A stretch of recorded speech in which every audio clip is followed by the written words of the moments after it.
Mike, I want to sort of bring this back to the broader discussion, I think, of how these foreign governments are sort of co-opting a lot of our domestic policy. Obviously, on the censorship front, we've seen the UK do a lot there. You had some updates on how foreign governments are sort of exploiting some censorship loopholes, or there's some movement on that front? Yes, this is now escalating dramatically. See, what happened was this started as a transatlantic censorship apparatus. It grew out of NATO initially as a response to losing Crimea in eastern Ukraine, and then it moved westward to Western Europe after the Brexit referendum, and then it moved finally to the United States in 2016 when Donald Trump won, in that same DOD, CIA, USAID, State Department network brought that apparatus to the United States. But as we've gotten more and more victories here in the United States against the censorship machine, as we have cracked down on the funding arms and the funding spigots from the U.S. government, hundreds of millions of dollars, and I think the audience should be mindful of this. We've achieved huge wins in just 7 months in the Trump administration, cutting hundreds of millions of dollars out of the NGOs and pressure cookers in the private sector that were pushing the tech companies to censor people. And so if you've experienced a lot more freedom on the internet lately, it's not just because of Elon Musk, although he played the indispensable role in this, undoubtedly, but there's much less pressure on Facebook and on YouTube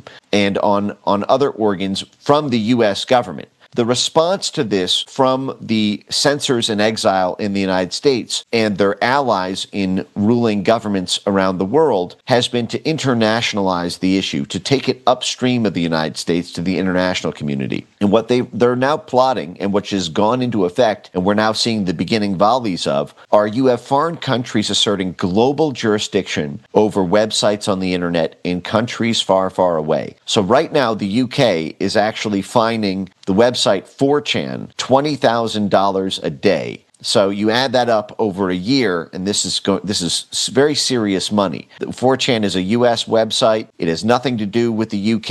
It might as well be on the moon. If 4chan was operated on a military base on the surface of the moon, imagine the UK government fining it for allowing speech that Brits can access through a VPN. This is a way of getting long-arm jurisdiction over American speech. And make no mistake, this was the plan from the beginning. The UK Digital Ministry and the UK Foreign Office, as well as their little honchos and MI6 and the UK Ministry of Defense, sent over a delegation to the Biden administration and personally briefed them on how they can work together to censor their mutual opponents on both sides of the Atlantic. America First Legal, Stephen Miller and Gene Hamilton's legal shop, did an amazing job getting access to these documents. They explicitly plotted to censor American speech with foreign censorship laws. And the American censors in exile are champing at the bit as a way for them to get their old jobs back in the censorship industry and their old funding back from the government funding mechanisms that allowed them to do this all with our money.